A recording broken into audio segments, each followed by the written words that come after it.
10 अपराधियों की सूची में टॉप 1 अपराधी रह चुका कुंवरपाल बंजारा के गैंग का सक्रिय सदस्य शातिर चोर नवाब को पुलिस के द्वारा गिरफ्तार कर लिया गया, जिसके कब्जे से मादक पदार्थ व हथियार बरामद किए गए। कन्नौज से केकेआर न्यूज संवाददाता रघुराज सिंह चौहान की रिपोर्ट।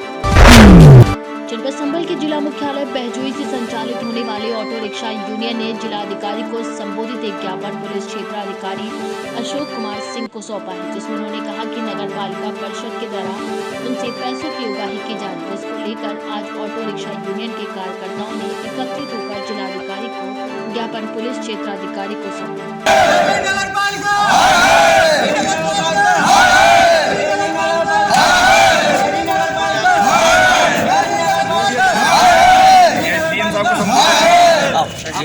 हाँ, ये भी बताया उनके पास कुछ वीडियो भी हैं कि उनके पास डंडे हैं और कुछ बदतमीजी का भी दुर्व्यवहार उन्होंने किया है। वो विषय भी माननीय जिलाधिकारी महोदय के लिए मैं अवगत करा रहा हूँ। यादराम सिंह, क्या समस्या है आपकी? ये नगर पालिका वाले परेशान कर रहे हैं। क्या कह रहे हैं? 30 रुपये भाई और 10 रुपये अलग से पर्ची काट रहे हैं 30 रुपये की, और 300 रुपये साल की, 360 रुपये साल की। और जो है का नगर पालिका वालों को डंडा लेके वहाँ खड़ा कर रखा है, उनसे बदतमीजी करा रहे हैं। सबको वहाँ से शिवेर सिंह। आप आज बेजोई डीएम कार्यालय पे घटना हाँ, क्या मामला टेम्पू है? चलाता हूँ मैं। हाँ। नगर पालिका 30 रुपये रोज और 10 रुपये एक्स्ट्रा से मांग रही है, ऊपर से पर्ची काट के दे रही है। और 360 रुपये सालाना ही ले रही है वर्ष के। नगर पालिका का कौन सा कर्मचारी है पैसे मांग रहा है? नगर पालिका के चेयरमैन साहब कह रहे चाहिए, मौजूदा चेयरमैन साहब क्या कह नाम है रहे चेयरमैन साहब का? सतीश बादशाह, सतीश चंद्र बादशाह, रमेश चंद्र बादशाह। जब चेयरमैन साहब ने खुद कहा आपसे हाँ, खुद कहा। कि पैसे चाहिए, हाँ, फिर आप लोगों ने क्या कहा? हम नहीं दे पाएंगे साहब इतने पैसे। हाँ, डंडा ले लेके वीडियो बनी हुई है साहब, डंडा ही वीडियो बनी हुई है। कौन मार रहा है आप लोगों के? चेले चाटे थे उनके कर्मचारी है, उनके कर्मचारी है। बेजोई डीएम कार्यालय पे घटे हुए हैं, क्या मामला है? अभी जानकारी में आया है, मैं यहाँ माननीय जिलाधिकारी महोदय से मिलने आया था, परंतु यहाँ पर बहजोई नगर के कुछ टेम्पू चालक यहाँ एकत्रित थे। उन्होंने बताया है कि नगर पालिका के द्वारा 30 रुपये पर डे और 10 रुपये अतिरिक्त रूप से हर धर्मतता के साथ वसूल किए जा रहे हैं, जो कि बिना शासनादेश और बिना किसी जानकारी के वो लोग वसूल कर रहे हैं। उस विषय में ये यहाँ पर एकत्रित हुआ और उनका विषय सुना है। मैं उच्च अधिकारियों के संज्ञान में उपरोक्त विषय ला रहा का प्रयास कर रहा हूँ। संभल से केकेआर न्यूज संवाददाता उवैश दानिश की रिपोर्ट। संभल में महादलित परिसंघ के राष्ट्रीय महासचिव चंदन लाल ने कहा कि प्रदेश की सरकार आरक्षण का वर्गीकरण कर सामाजिक न्याय का लाभ दे, तभी डॉक्टर भीमराव अंबेडकर के लोगों को बराबरी का दर्जा मिल सके। उन्होंने प्रदेश सरकार को निशाने पर लेते हुए कहा कि आज डॉक्टर भीमराव अंबेडकर के लोगों को सामाजिक न्याय नहीं मिल पा रहा, जिसके चलते लोग काफी परेशान हैं। संगठन के प्रदेश प्रभारी सुभाष वाल्मीकि के कैंप कार्यालय पर आयोजित प्रेस वार्ता में महादलित परिसंघ के राष्ट्रीय महासचिव चंदन लाल ने पत्रकारों को संबोधित करते हुए कहा कि प्रदेश सरकार जल्द से जल्द सामाजिक न्याय की रिपोर्ट लागू करे, जिससे डॉक्टर भीमराव अंबेडकर के लोगों को लाभ मिल सके। और एक हमारा सामाजिक संगठन है महादलित परिसंघ, उसका मैं राष्ट्रीय महासचिव हूँ। महादलित परिसंघ का गठन 15 नवंबर 2015 को लखनऊ में हुआ था। उस समय 12 राज्यों के हमारे जितने भी सामाजिक अधिकारों से वंचित उपजातियां हैं, उनके जितने भी राष्ट्रीय पदाधिकारी थे, उनको एक बैठक करके एक गठन किया गया कि हमारा भी एक राष्ट्रीय स्तर पर सामाजिक संगठन होना चाहिए, जिसमें केवल जितनी भी झाड़ू लगाने वाली कौमें हैं और जो समाज का सबसे मुख्य पेशा करती हैं, लेकिन उसको बहिष्कृत पेशा स्वीकार करके उनका बहिष्कार किया जाता है। लेकिन पिछले कुछ सालों से हम लोग सब एक मंच पर आए, कोई हेला था, कोई डोम था, कोई डुमार था, कोई वाल्मीकि था। लेकिन इसी तरीके की जो सुखारों की 118 उपजातियाँ हैं, जो मेरा स्वयं का अध्ययन है, पूरे देश में 118 उपजातियाँ ऐसी हैं जो सफाई के पेशे से जुड़ी हुई हैं, जिनको देश में विभिन्न नामों से जाना जाता है। और उन 118 जातियों को एकजुट करने के लिए हमारा महादलित परिसंघ पूरे देश में काम कर रहा है। पिछले 5 सालों से ये संगठन बना हुआ है। उसके राष्ट्रीय अध्यक्ष श्री बब्बर रावत जी पटना से हैं। मैं राष्ट्रीय महासचिव यूपी के लखीमपुर खीरी में इस समय हूँ। और लखनऊ में भी हमारा एक ऑफिस है, और हमने उत्तर प्रदेश को 4 भागों में बांट रखा है। आज माननीय सुभाष कुमार वाल्मीकि जो है यहाँ पर हमारे जहाँ प्रेस वार्ता हो रही है, ये पश्चिम उत्तर प्रदेश के प्रभारी हैं, और इनके प्रदेश अध्यक्ष शाहजहाँपुर के विकास चंद्रा जी हैं, पूर्वी के अध्यक्ष चंदन रावत जी हैं, और अवध जो लखनऊ हमारा क्षेत्र है उसके अध्यक्ष किशोर कुमार धानुक हैं, और बुंदेलखंड के अध्यक्ष झांसी से हैं हमारे प्रमोद सोहतिया जी। तो ये उत्तर प्रदेश की संरचना है हमारी। इसी तरीके से महादलित प्रसंग आगे देश में ही नहीं बल्कि विदेशों में भी काम करने लगा है। बाबा साहब की विचारधारा को हम लोग आगे बढ़ा रहे हैं, देश में ही नहीं, और बल्कि हम लोग जो है अब न्यूजीलैंड और बांग्लादेश और नेपाल इन देशों में भी अपना महादलित प्रसंग का विस्तार कर रहे हैं। और जितने भी राज्य बाकी बचे हुए हैं, इस 31 दिसंबर तक का हम सब लोगों का संकल्प है कि हम पूरे देश में अपने संगठन को खड़ा करें। पूरी राष्ट्रीय कार्यकारिणी सभा हुई हमारी, और उसमें बाबा साहब के परिनिर्वाण दिवस पर हम लोगों ने एक कार्यक्रम आयोजित किया, और उसमें मुख्य रूप से चर्चा हुई जो सामाजिक अधिकारों से वंचित जातियां हैं, जो उत्तर प्रदेश की सरकार ने पहले भी घोषणा करी थी कि इन जातियों के लिए समाज की मुख्यधारा में लाने के लिए हम आरक्षण अलग करेंगे। तो इसी तरीके से वाल्मीकि समाज की जो महादलित जातियां हैं उत्तर प्रदेश में, वो 11 उपजातियों को उत्तर प्रदेश की सरकार ने अलग कैटेगरी में रखा है।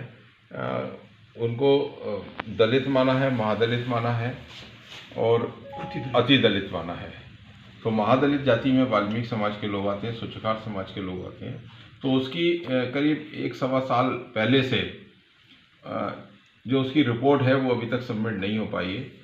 आज मुख्यमंत्री जी के यहाँ पेंडिंग है, उस पर हम लोगों का पूरा प्रेशर है कि वो जल्दी से जल्दी लागू हो। उसी के क्रम में हमने अभी 6 तारीख को माननीय समाज कल्याण मंत्री जी के साथ में कार्यक्रम एक किया है, और उन्होंने ये घोषणा करी है कि हम बहुत जल्दी ये 21, 22 और 23 तारीख में समय दिया है उन्होंने कि इन तीनों दिनों में भी आपका एक प्रतिनिधिमंडल बुला के सरकार से वार्ता करेंगे, और उसके बाद इसको जल्दी से जल्दी हम पूरे प्रदेश में लागू कराएंगे। सर, हाथरस में मनीषा जो हत्याकांड हुआ था, उसमें सीबीआई की ओर से जो चार्जशीट दाखिल की गई है उसमें चारों दोषियों को हत्या और बलात्कार का दोषी माना गया है। तो क्या आप फिर किसी और न्याय की मांग करते हैं इसके अलावा? देखिए, उत्तर प्रदेश के मुख्यमंत्री से मेरी 1 नवंबर को मुलाकात हुई थी, नहीं 1 अक्टूबर को। 22 को मैं सबसे पहले वहाँ पहुँचा हूँ हाथरस में, उस पीड़ित परिवार से मिला, वो लड़की से बात करी, जो पुलिस के अधिकारी हैं उनसे बात करी। SC/ST का मुकदमा उसी दिन उन्होंने दर्ज किया, और 4,12,000 रुपये का उन्होंने आर्थिक सहायता भी उन्होंने करी थी। लेकिन उस लड़की का सही इलाज ना होने के कारण उसकी मौत हो गई। अगर उसका इलाज सही हो जाता, क्योंकि उसको लेट उन्होंने हॉस्पिटल में भर्ती कराया, और दिल्ली जब तक गई वो तब तक उसकी हालत बहुत ख़राब हो गई। और ये सभी लोग जानते हैं कि मनीषा के साथ क्या क्या हुआ। 4 लोगों ने जो दरिंदगी करी, उसमें गिरफ्तारियां भी हुई। उसके बाद जिस तरीके से सामाजिक सद्भाव को बिगाड़ने की कोशिश करी, वाल्मीकि समाज के कंधे पर बंदूक रखकर, और लोग अपनी राजनीतिक रोटियां नहीं, अब तो चारों दोषी सिद्ध हो चुके हैं सर। तो इसमें कुछ और आप अपने संगठन की ओर से मांग करते हैं? संगठन की ओर से ये मांग है कि अभी तक उसके परिवार को जो भी मुख्यमंत्री जी ने घोषणाएं करी थी कि हम ये करेंगे वो करेंगे, मुझे लगता है कि अभी तक पूरी तरीके से उसको मिला नहीं, कि उसके भाई को नौकरी भी नहीं मिली है। कानून पर, बाबा साहब के कानून पर हम सब लोगों को बहुत भरोसा है, और अगर इसमें किसी भी तरीके की और भी लापरवाही हुई तो महादलित प्रसंग ने पहले भी संघर्ष किया है और तेजी से संघर्ष करेगा। सीबीआई के बारे में क्या कहेंगे आप? सीबीआई ने काम ठीक किया है, क्योंकि एक तरफ मीडिया के कुछ चैनल उसके पूरे जातीय समीकरण को बिगाड़ रहे थे कि मुख्यमंत्री भी उसी जात के हैं, लड़के उसी जात के हैं, वाल्मीकि समाज पे ज़्यादा अत्याचार हो रहा है। तो अत्याचार लगातार होते रहे, और सरकार ने जिस तरीके से उसमें अपना काम किया, कहीं कहीं सरकार को भी अधिकारियों ने गुमराह किया, और सरकार ने उसका पनिशमेंट भी दिया है। जिस तरीके से उसका अंतिम संस्कार हुआ, अंतिम संस्कार नहीं, उसको जला देना भी बोलेंगे हम, और एक और समझिए बलात्कार उसका अंतिम संस्कार के रूप में हो गया। और जिस तरीके से पूरा देश का वाल्मीकि समाज आंदोलित हुआ, और बाद में मुख्यमंत्री से हम लोग जब मिले हैं तो उन्होंने मांग रखी हम लोगों ने मांग रखी कि इसकी सीबीआई जांच होना चाहिए। उत्तर प्रदेश की एजेंसियां इस मामले में निष्पक्ष जांच की उम्मीद नहीं लग रही, तो उन्होंने वो भी माना और उसको आर्थिक सहायता पहले 10 लाख की करी थी, फिर हमारे ही कहने से 25 लाख की भी करी। सर, हाथरस कांड को लेकर इंसानियत पूरे देश भर में शर्मसार हुई। बिल्कुल बिल्कुल। चारों दोषी पाए जा चुके हैं, बलात्कार के और हत्या के भी। आप इस पूरे घटनाक्रम में किसे दोषी मानते हैं? पूरे उन चारों लोगों का दोष है इसमें, और जिन लोगों ने भी इस घटनाक्रम में जिन प्रशासनिक जो कमजोरियां रहीं उस पर भी मुख्यमंत्री ने सस्पेंड किया एसपी को।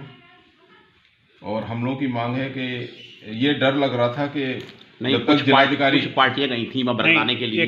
बात बरगलाने की नहीं, देखिए जब को भी कोई आंदोलन होता है तो उसमें सारे सामाजिक संगठन, सारे राजनीतिक संगठन और सब मिलकर उसका विरोध करते हैं। उसी तरीके से उसका विरोध हुआ है। क्या कारण, क्या SC/ST कानून में कई बदलाव सरकार के द्वारा किए जा चुके हैं, क्या आप उन बदलावों से संतुष्ट हैं?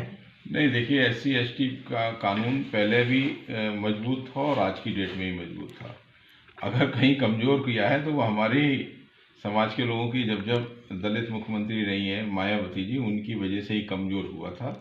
लेकिन इस भाजपा की सरकार ने भी इसको कमज़ोर करने की काम किया। पिछले 2 अप्रैल 2018 का जो आंदोलन था उसमें सब लोगों ने अपनी ताकत, दलित लोगों ने दिखाई और उस पर मजबूरन उस अध्यादेश को वापस लाना। आपको लगता है सरकार दलित समाज के प्रति हित का काम कर रही है, सब ठीक चल रहा है? नहीं, सरकार को और मजबूती से काम करने की ज़रूरत है, अभी पूरी तरीके से नहीं। जब तक हमारे लोगों का आरक्षण अलग नहीं होगा, नौकरियां नहीं होंगी, जब तक ठेका प्रथा बंद नहीं होगी, संविदा के कर्मचारियों को नियमित नहीं किया जाएगा, हमारे जो सफाई कर्मचारी हैं उनको पूरा भुगतान नहीं किया जाएगा, ये 3 तरीके के वेतन है, ठेका का, संविदा का और नियमित का, ये जब तक समान नहीं किया जाएगा, समान काम का समान वेतन लागू नहीं किया जाएगा, तब तक हम संतुष्ट नहीं। क्या कारण रहे मनीषा कांड में जो चार्जशीट पुलिस को दाखिल करनी चाहिए थी वो सीबीआई को दाखिल करनी पड़ी? पुलिस के रोल क्या कहेंगे इसमें आप? पुलिस का रोल बहुत गलत रहा। चार्जशीट ना दाखिल करने के पीछे क्या कारण रहे उसके? पक्षपात है, सीधा पक्षपात है उसमें, उन लोगों को बचाने की कोशिश करी जा रही है उस पर। लेकिन मुख्यमंत्री जी ने उस पर उसका संज्ञान लिया और उसको सीबीआई की जांच में कन्वर्ट करके, और सीबीआई ने अच्छा काम किया कि जल्दी से जल्दी उसका रिजल्ट, मतलब कानून व्यवस्था सही मानी आपने? नहीं, कानून व्यवस्था इस वाले केस में जो जिस तरीके से। संभल से KKD न्यूज संवाददाता उवैश दानिश की रिपोर्ट।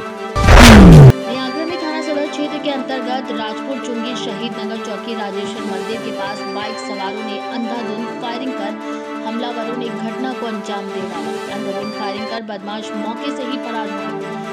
ये पूरी घटना जमीनी विवाद के चलते अंजाम दी गई है, जहां SSP सहित सिटी पुलिस फोर्स भी मौजूद है। 2 किलोमीटर दूर रहते हैं, उनको यहाँ 2 अज्ञात लोगों ने गोली मार दी है। इलाज के लिए अस्पताल ले जाया गया है, जहाँ उनकी मृत्यु हो गई है। अभी टीमें लगा दी गई हैं, यहाँ छानबीन की जा रही है और शीघ्र जो है उन लोगों के बारे में, उनके परिजनों से बात की जा रही है, क्या दुश्मनी है, क्या रंजिश है, उसके बारे में जानकारी की जा रही है और इस घटना का मुकदमा लिखने के उपरांत विधिक कार्रवाई करते हुए अनावरण कर दिया जाएगा। तो मालूम पड़ पाया बदमाश जो मारने वाले कहाँ से आए थे?